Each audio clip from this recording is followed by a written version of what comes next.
Hi, this is Carrie Cooper for Guitar Centre's Focus on Rock.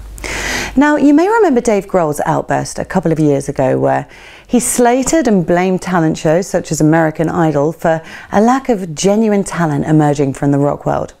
In his own words, and I've edited out the swearing here, it's destroying the next generation of musicians. Musicians should go to a yard sale and buy an old crappy drum set and get in their garage and just suck, and get their friends to come in and they'll suck too. And then they'll start playing and they'll have the best time they've ever had in their lives. And then, all of a sudden, they'll become Nirvana. Because that's exactly what happened with Nirvana. Just a bunch of guys that had some crappy old instruments and they got together and they started playing some noisy ass stuff. And they became the biggest band in the world. And that can happen again. You don't need a computer or the internet or The Voice or American Idol. Interesting comments from a musician who didn't actually join Nirvana until well after they'd already received a recording contract. But nonetheless, it does make you think about those magic and naive early years for bands that are the backbone of a luminous future, albeit at times with tragic outcomes. Nirvana came to the attention of the general public in 1991 when the band released its landmark Nevermind album. But by that point, Nirvana had already been a band for 5 years and had been recording for 4, having released its first record in 1988. The records from the band's early years are highly collectible, not least because some are only available in small runs of a few thousand.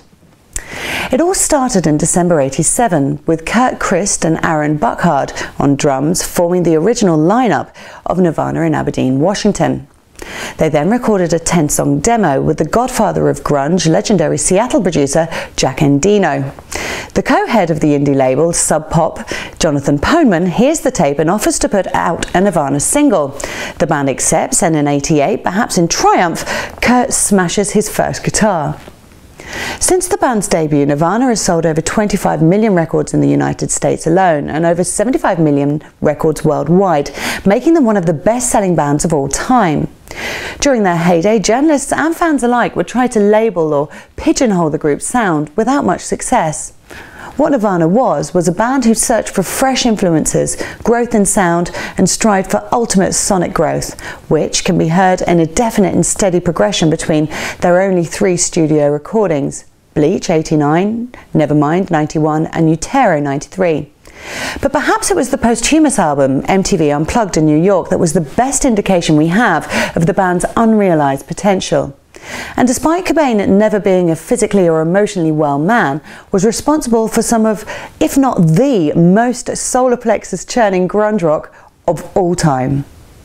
This is Carrie Cooper for Guitar Centre's Focus on Rock.